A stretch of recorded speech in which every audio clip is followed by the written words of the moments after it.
Welcome to a new video in the TMS FNC series. This will be our first look at one of the visual components that's already included in the framework. It is part of FNC UI, a set of great visual components that you can use right now to write VCL, FireMonkey or Lazarus applications with FNC. I showed in the first two videos that you can use the very same component for any framework. So the learning curve results in learning once, not a couple of times for every framework. The other videos also show different aspects and advantages of using FNC. Another promise today: there will be less slides with explanations. Instead, I'll be giving numerous examples. Today we will see a demo application that shows off all the features of the grid. However, I'll be showing all the features, but I won't be going into all the details that these features encompass. We might be doing a couple of more videos on the different aspects on the grid. But before we give you detailed examples, we wanted to show you the feature set. So the outline today will be the following. I'll be starting by importing data into the grid. The data will be a Microsoft Excel sheet, and that is already a problem for some grids out there. FNC can do this without Excel being installed, so there's no dependency on any other libraries or ActiveX components or anything of that sort. Sorting will be the second topic. How can you sort data in the grid? Second, I'll show you how you can filter and what kind of filters the grid offers natively. For example, it is able to show a list of all the different values used in a certain column, and you can filter by these values. Then, of course, you can, as I already said, you cannot only browse data, you can also edit data. Finally, we'll be exporting the data that we entered in the grid to other formats that are known in the business, for example, HTML and PDF. And finally, we'll be grouping data. I'll be finishing off the demo by showing you the grouping feature. We all know grouping from databases. In databases, you can group by a certain column. This is exactly what you can do with a grid, and I'll be showing it with an example. So let's get to the demonstration. As we'll be starting the demo by importing data from Excel, I wanted to show you the data first. This is a sheet that we'll be importing. The cells haven't been formatted in a special way or marked in a special way. It's just the data being entered just like that. Note that we have text data, numerical data, and of course we also have pictures. I already started building the VCL application that we'll be using to show all the features in the grid. The VCL application does not only use the grid, I also use a toolbar of type TMS FNC toolbar. We'll be doing a video about the toolbar for certain at a different time. Just let me tell you, if you right-click the component, you can pick what kind of control you want to add to your toolbar. Here you see that the design time experience is also supported with FNC. You're not missing anything compared to regular VCL controls. I can guarantee you that this thing looks the same on the FireMonkey side. You will have design time support. So going back to the grid, I set a few values like the anchors, so if I resize the form, the grid resizes, and that's it. What we're going to do now, we're going to show all the features using the different functions assigned to the buttons above. Let's start by importing from the Excel file. What you need in addition to the grid is the TMS FNC Grid Excel I/O component. You link the Excel I/O component to the grid by setting the grid property of the component. I set it to grid, which is the name of the grid. That's all you need to do to get the default behavior. So let's see how we implemented load data from file. First of all, I'm setting up the grid. I'm clearing all the columns that are already defined. I set the number of fixed columns and fixed rows to 1. Fixed columns are columns that do not move when scrolled. That means the first row in our grid is not going to scroll. That makes total sense that we import the headers of the Excel file into that row. It's also mandatory that the column, the fixed column, stays empty because we don't want any data staying on the screen. We also set the default row height to 24. Now we have to do some setup for the Excel component. As I explained before, we don't want any data in the first column, so we set the start column for the import to 1. The row is supposed to be 0, meaning the first one, so all column values and row values are 0 based. And then it's a simple call to XLS import, giving the file name of the Excel sheet. And that's it. We are going to do some eye candy here.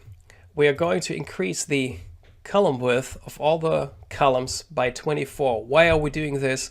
Because some of the cells are going to get some additional controls when you, for example, enter numerical values. We want to have sufficient space for these. Note that you call begin update and end update before doing any changes or lots of changes to the grid, because you don't want to have any flicker. Finally, you have to call the grid update grid cells.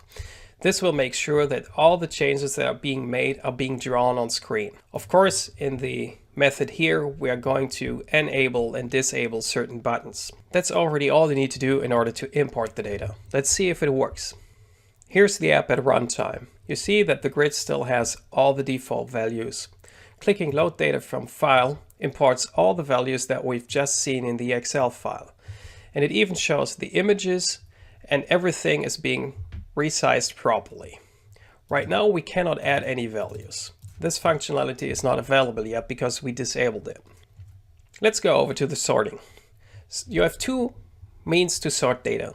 One, you can sort by one certain column and choose the way you want to sort it. For example, you can say grid.sort data, name the column, and how you want to sort it. In this case, ascending. Descending would also be an option. So running the app with the sorting set as we just did, we expect everything to be sorted according to brand. And you see everything is being sorted. Let's switch to the second option. The second option allows us to give the user the control over what to sort. By setting grid options sorting mode to GSM normal, the user is able to click on a column and sort it ascending and descending. I already did load the data, so let's click sorting. The mode has been set and we should be able to click the column headers to sort. Let's sort by city. You see that we sort by city. It's being displayed by an upward arrow. And if I click again, it's descending, denoted by a downward arrow. Just as with sorting, we have two options to filter. The first option is that we add a filter to the grid. By saying grid.filterAdd, we get a filter reference, we designate the column and the condition. Here, I specify the column number 1, which is the brand, and I want to filter anything that's Audi. Have a look at the documentation because you can use wildcards. Finally, we also have to call grid.applyFilter to apply the filter.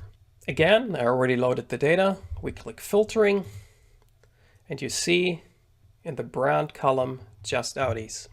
Just as with sorting, we can also have the user have his way. We simply set grid options filtering drop-down to true. This will generate drop-down lists for all the columns in which the user can pick the value he wants to filter for. With the data already loaded, I click filtering, and now you see we have drop-down arrows so we can select what we want to filter for. Let's select brand and Audi, and again we see all the Audis. And if you want to focus on a different brand, also made in Germany, you can click on Mercedes. Of course, you can also filter numerical values. However, ranges make much more sense here. It will work, of course, for country. It won't work for picture because the picture doesn't have any textual representation right now. It's nice being able to browse data, but editing is really what gives the power to the grid. Because this way you can give your users an excellent way to browse through multiple values on screen, filter them, search for them, sort for them, and then make changes. So what we're going to do is we use the grid options editing enabled Boolean value and set it to true. Right now, all the columns would allow to be edited, but we want to do more. We want to set the editors that are being offered to the user to make the input of the values easier. For example, for column number 3, we're going to offer a spin box. For column number 4, we're going to say it's a numerical edit, no letters please. And for column number 6, we want to specify a combo box with a list of values.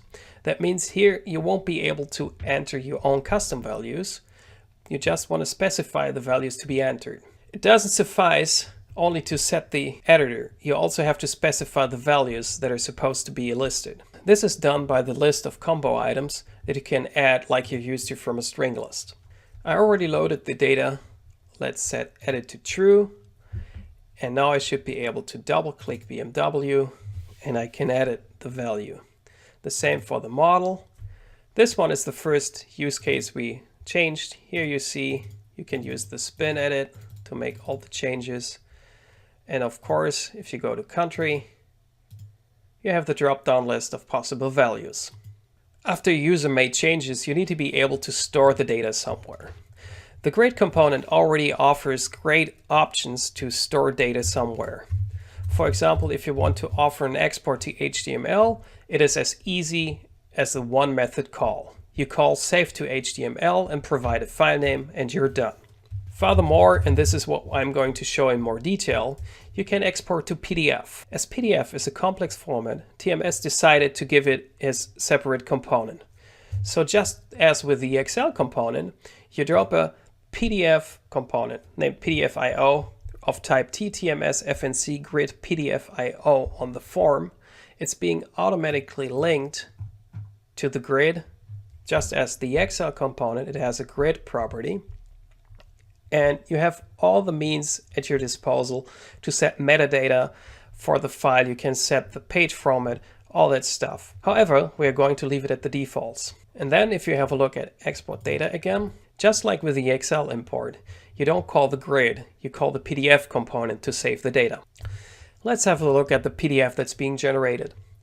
As I said, this is just default values. So we're getting a header, we get a page number, we get a look that's exactly the same as it's being shown in the VCL application.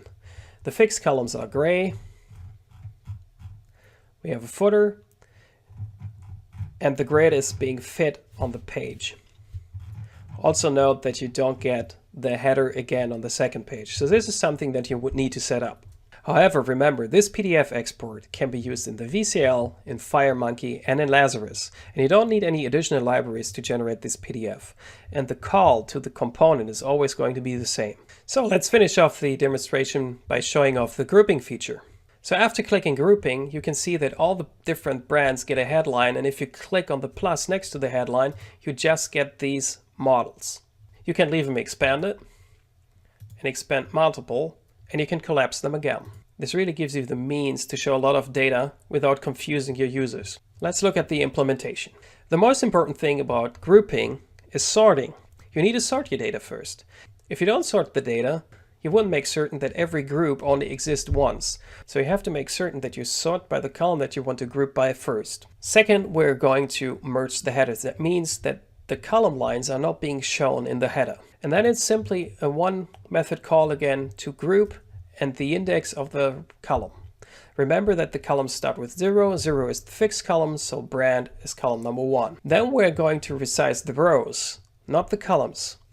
So we're going to go through all the rows. So if the row contains a node, that means it's a headline, then the height should be 24, otherwise it's supposed to be 96.